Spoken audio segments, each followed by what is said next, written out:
রণক্ষেত্রে পরিণত হয়েছে পশ্চিমবঙ্গ। সবাই আঙুল তুলছে মমতাকে। এমনটা ধারণা করা হচ্ছে যে মমতার সামনের দিনগুলো জেলে কাটবে। বিভিন্ন রাজনৈতিক বিশ্লেষক এমন মন্তব্য করছেন যে তৃণমূল কংগ্রেস বিধানসভা নির্বাচনের এই পালাবদলের পরে তাদের অস্তিত্ব নিয়ে টানাটানি পড়বে এবং ঘটনার জেরে পশ্চিমবঙ্গ যে রণক্ষেত্রে পরিণত হয়েছে তার দায়ভারও তৃণমূল কংগ্রেসকে নিতে হবে।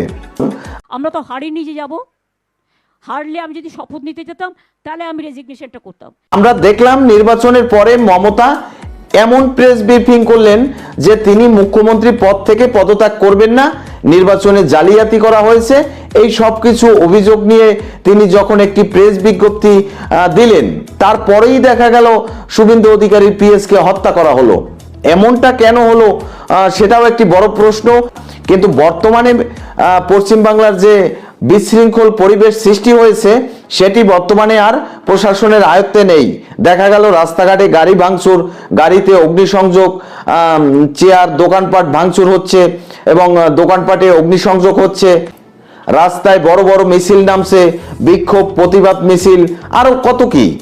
এখন বর্তমানে পশ্চিমবাংলার এই যে অগ্নিঝরা মুহূর্ত, এই সব কিছুকে যদি আপনি এক নজরে দৃষ্টিপাত করেন তবে সেখানে আপনি এটা স্পষ্ট বুঝতে পারবেন যে এই যে পরিবেশ বা এই যে পরিস্থিতি এর পিছনে অনেক বড় বড় রাজনৈতিক উদ্দেশ্য আছে এবং তৃণমূলের এই ধরনের রাজনৈতিক উদ্দেশ্যগুলোকে সরকার কতটা প্রশ্রয় দেবে সেটাও একটি প্রশ্ন। কি ঘটলো পশ্চিমবঙ্গের সেই শিলিগুড়িতে, কিভাবে সম্ভাব্য মুখ্যমন্ত্রী শুভেন্দু অধিকারীর পিএস চন্দ্রনাথ গৌরকে হত্যা করা হলো গুলি করে, এই সব কিছু নিয়ে বিস্তারিত আলোচনা করব। ভিডিওটি মনোযোগ সহকারে ধৈর্য ধরে কন্টিনিউ করুন শেষ পর্যন্ত দেখার পরে। যদি ভিডিওটি ভালো লাগে তাহলে লাইক দিয়ে চ্যানেলটা সাবস্ক্রাইব করবেন এবং কমেন্ট করে আপনার মূল্যবান মতামত জানিয়ে যাবেন। বলছিলাম দর্শক, পশ্চিমবঙ্গ বর্তমান সময় যে রণক্ষেত্রে পরিণত হলো সেই বিষয়ে কথা। এখানে দেখুন, পশ্চিমবঙ্গের নির্বাচন শেষ হলো, শেষ হতে হতেই মমতা বন্দ্যোপাধ্যায় তিনি বললেন তিনি মুখ্যমন্ত্রীর পদ থেকে পদত্যাগ করবেন না।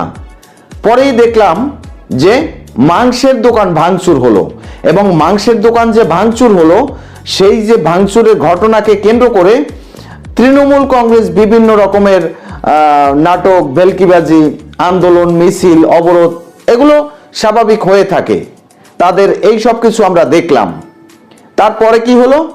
তারপরে হলো শিলিগুড়িতে সম্ভাব্য মুখ্যমন্ত্রী শুভেন্দু অধিকারী, তার যিনি পিএস ছিলেন চন্দ্রনাথ গৌর, তাকে গাড়ি থেকে গুলি করে হত্যা করা হলো। এই ঘটনার জেরে সমস্ত পশ্চিমবঙ্গ জুড়ে হই হুল্লা ছড়িয়ে পড়লো, আন্দোলন, অবরোধ, মিছিল, মিটিং, মারামারি সবকিছু। এবং বিষয়টি এখন শুধুমাত্র পশ্চিমবঙ্গে সীমাবদ্ধ নেই, বিষয়টি সমস্ত ভারতবর্ষে ছড়িয়ে গেছে। ইতিমধ্যেই বিজেপির সকল উচ্চ পর্যায়ের নেতাকর্মীরা চন্দ্রনাথ গৌরের লাশ হসপিটালে সেখানে দেখতে এসেছেন। সেই যে হসপিটালে লাশটি এখনো আছে সেখানে গিয়েছিলেন সম্ভাব্য মুখ্যমন্ত্রী শুভেন্দু অধিকারী নিজেও। এই ঘটনার জেরে সারা পশ্চিমবঙ্গ জুড়ে রাস্তাঘাটে গাড়িতে আগুন, গাড়ি ভাঙচুর, বিভিন্ন রকমের আন্দোলন, অবরোধ আমরা দেখলাম। কিন্তু বিষয়টিকে এড়িয়ে গেলেন তৃণমূল কংগ্রেস। তৃণমূল কংগ্রেসের সর্বোচ্চ যিনি নেতা, সাবেক মুখ্যমন্ত্রী মমতা বন্দ্যোপাধ্যায়, তিনি বললেন যে এটি বিজেপির সাজানো গোছানো একটি রাজনৈতিক প্ল্যান। হতেও পারে, রাজনীতিতে এমন কিছু নেই যে হতে পারে না, কিন্তু এই যে মমতা, তার সাদামাটা পোশাকের ভিতরে যে কত সন্ত্রাসী কার্যক্রম, কত দুর্নীতি লুকিয়ে আছে আমরা এ সম্পর্কে জানি। বিষয়গুলো নিয়ে গত ভিডিওতে আমি আলোচনা করেছিলাম যে এই মমতা বন্দ্যোপাধ্যায় এমন এক খারাপ মহিলা, তিনি ধর্ম বিক্রি করে রাজনীতি করেন, ধর্মকে বিকৃত করে রাজনীতি করেন। যারা রাজনীতির জন্য ধর্মকে অবলম্বন করে তাদের থেকে কুলাঙ্গার আর দুনিয়াতে দ্বিতীয় কেহ নাই। এরকমের একজন মানুষ হলো এই মমতা বন্দ্যোপাধ্যায়। এখন এই মমতা বন্দ্যোপাধ্যায় তার দ্বারা হতে পারে না, এরকমের কাজ নেই বললেই চলে। এটা তৃণমূল কংগ্রেসই করেছে, এমনটা ধারণা করছেন ভারতীয় বিভিন্ন রাজনৈতিক বিশ্লেষকরা। এছাড়াও মমতা বন্দ্যোপাধ্যায় এই হত্যার দায়কে এড়িয়ে গেলেন এবং সরাসরি অস্বীকার করলেন। তিনি বললেন, যা কিছু ঘটেছে সবকিছু বিজেপির প্ল্যান অনুসারে হয়েছে। এবং বিজেপি নেতা শুভেন্দু অধিকারী তিনি সংবাদ সম্মেলন করে বললেন যে এই হত্যার চরমভাবে জবাব দিতে হবে তৃণমূলকে এবং এটার বিচার সরকার নিশ্চিত করবে। এবং তিনি সেই যে চন্দ্রনাথ গৌড় তার পরিবারকে বিভিন্ন রকমের সহমর্মিতার ভাষণ দিলেন এবং তাদের পাশে থাকার অঙ্গীকার করলেন। সবকিছু আমরা দেখলাম, কিন্তু বিষয়টি হলো বর্তমান সময় যে বিশৃঙ্খলতা ছড়িয়ে পড়ছে সমস্ত পশ্চিম বাংলা জুড়ে, সেগুলো নিয়ে বর্তমান সরকারের কি ধরনের পরিকল্পনা আছে তারই ভিতরে, সেই পরিকল্পনার ভিতরে আমরা দেখলাম যে সেখানে পশ্চিমবঙ্গের বিভিন্ন রাস্তাঘাটে অতিরিক্ত পুলিশ মোতায়েন করেছে, সেনাবাহিনী মোতায়েন করেছে। এমনকি প্রধানমন্ত্রী নরেন্দ্র মোদী তিনিও ঘটনাস্থল পরিদর্শন করেন এবং প্রশাসনকে সর্বোচ্চ পরিমাণে নির্দেশ দিয়ে রেখেছেন যাতে এই ধরনের বিশৃঙ্খলতা অনতিবিলম্বে বন্ধ হয়। কিন্তু কথা হলো, কতদূর ছেড়ে দেবে কংগ্রেস, কতদূর ছেড়ে দেবে বিজেপি, এই কথা। যেখানে তৃণমূল কংগ্রেসের অস্তিত্ব নিয়ে টানাটানি, সেখানে তৃণমূল কংগ্রেসের নেতাকর্মীরা এইভাবে বিজেপি নেতা শুভেন্দু অধিকারীর পিএস তাকে গুলি করে হত্যা করলো, এই বিষয়টি আসলে রাজনৈতিক বিশ্লেষকদের বোধগম্য হচ্ছে না। কারণ আমরা দেখলাম নির্বাচনের পরে মমতা এমন প্রেস ব্রিফিং করলেন যে তিনি মুখ্যমন্ত্রী পদ থেকে পদত্যাগ করবেন না, নির্বাচনে জালিয়াতি করা হয়েছে, এই সব কিছু অভিযোগ নিয়ে তিনি যখন একটি প্রেস বিজ্ঞপ্তি দিলেন, তারপরেই দেখা গেল শুভেন্দু অধিকারীর পিএসকে হত্যা করা হলো। এমনটা কেন হলো সেটাও একটি বড় প্রশ্ন। এগুলো নিয়ে রাজনীতির চুলচেরা বিশ্লেষণ করেছেন বিভিন্ন রাজনৈতিক বিশ্লেষকরা।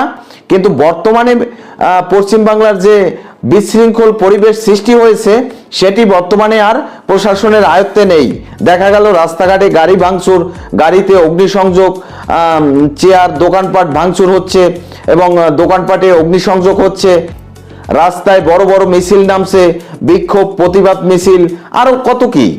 এখন বর্তমানে পশ্চিমবাংলার এই যে অগ্নিঝরা মুহূর্ত, এই সব কিছুকে যদি আপনি এক নজরে দৃষ্টিপাত করেন তবে সেখানে আপনি এটা স্পষ্ট বুঝতে পারবেন যে এই যে পরিবেশ বা এই যে পরিস্থিতি, এর পিছনে অনেক বড় বড় রাজনৈতিক উদ্দেশ্য আছে এবং তৃণমূলের এই ধরনের রাজনৈতিক উদ্দেশ্যগুলোকে সরকার কতটা প্রশ্রয় দেবে সেটাও একটি প্রশ্ন। কারণ মমতা বন্দ্যোপাধ্যায় তিনি মুখ্যমন্ত্রী থাকাকালীন অবস্থায় তার নামে বিভিন্ন ধরনের দুর্নীতির মামলা আমরা দেখেছি। সেই দুর্নীতির মামলায় মমতা বন্দ্যোপাধ্যায়কে আমরা আদালতের বারান্দায় সেখানেও আমরা দেখেছি।